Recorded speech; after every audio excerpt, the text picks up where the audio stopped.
الموت بالرغم بكل ما فيه من ألم ومعاناة وفقد في أحيان كثيرة يعطينا معنى مهم لهذه الحياة ويعيد تعريفنا لأشياء كثيرة من حولنا من أهمها السعادة. حدثنا عن علاقة الموت بالسعادة.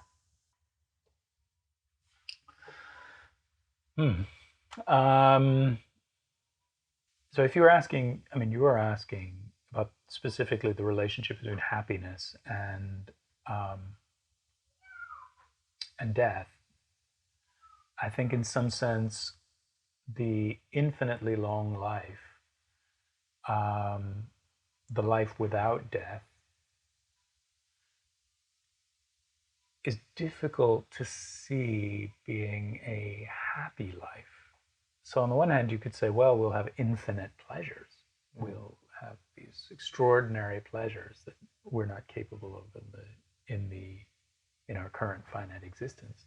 And maybe that would be something to aspire to eliminate death in order to have these. But we would also have infinite kinds of suffering. And more seriously, we would commit infinitely deep kinds of sins and harms.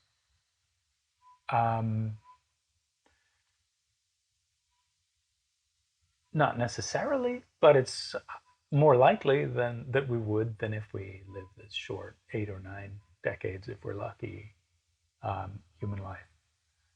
So it's a difficult question. Obviously, the question of whether or not a life is happy, as Aristotle said, can be judged best after the life is over.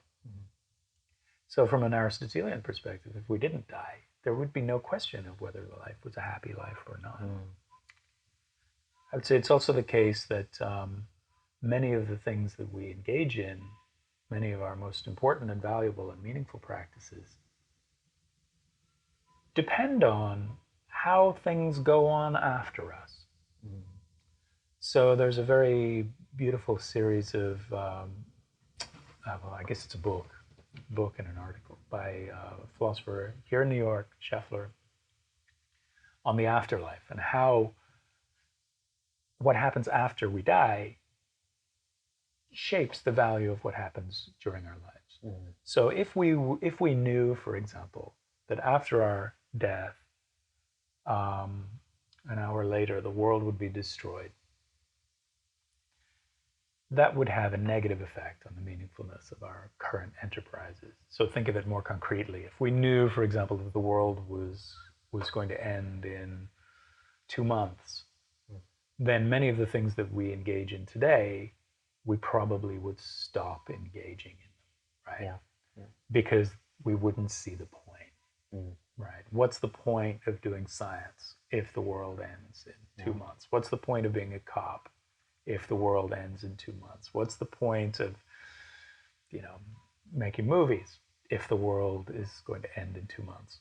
So in some sense, what happens after us or after this finite enterprise matters to the value of what's happening now.